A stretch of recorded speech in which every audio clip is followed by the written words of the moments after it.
The Lord be with you. I'm Deacon Keith Fournier, and our first reading is taken from the second book of Chronicles. After Jehoiada's death, the officials of Judah came to pay court to the king, and the king listened to their advice. And they abandoned the Temple of Yahweh, God of their ancestors, for the worship of sacred poles and idols. Judah and Jerusalem incurred wrath because of this guilt of theirs.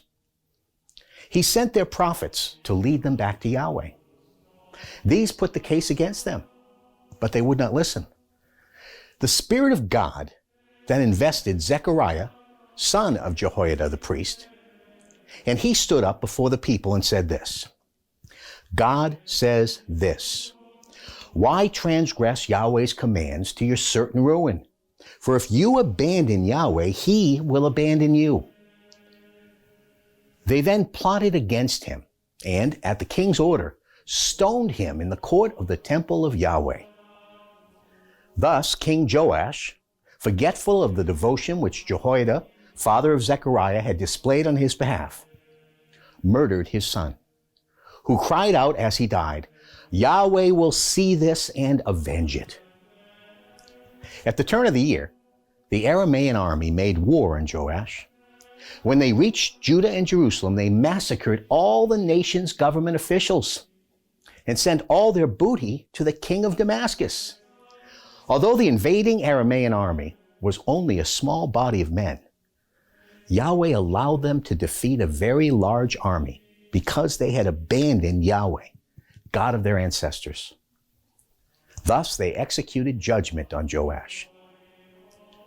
After they had retired, for they left him seriously wounded, his own retainers plotted against him to avenge the blood of the son of Jehoiada the priest, and murdered him in his bed.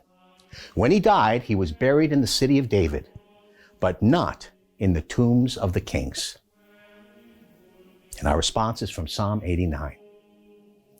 I have made your dynasty firm forever, built your throne stable age after age. The heavens praise your wonders, Yahweh, your constancy in the gathering of your faithful. I have established his dynasty forever, his throne to be as lasting as the heavens. Should his descendants desert my law and not keep to my rulings, should they violate my statutes and not observe my commandments, then I shall punish their offenses with the rod, their guilt with the whip. But I shall never withdraw from him my faithful love. I shall not belie my constancy. I shall not violate my covenant. I shall not withdraw the word once spoken. In a reading from the Holy Gospel according to St. Matthew, Jesus said, no one can be the slave of two masters. He will either hate the first and love the second, or be attached to the first and despise the second. You cannot be the slave both of God and of money. That is why I am telling you not to worry about your life and what you are to eat, nor about your body and what you are to wear. Surely life is more than food, and the body more than clothing. Look at the birds in the sky. They do not sow or reap or gather into barns, yet your heavenly Father feeds them. Are you not worth much more than they are?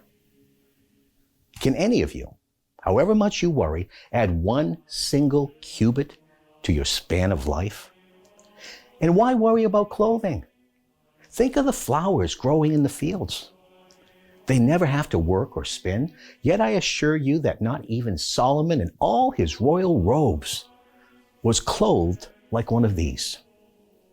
Now, if that is how God clothes the wild flowers growing in the field, which are there today and thrown into the furnace tomorrow, will he not much more look after you, you who have so little faith? So do not worry. Do not say, what are we to eat? What are we to drink? What are we to wear?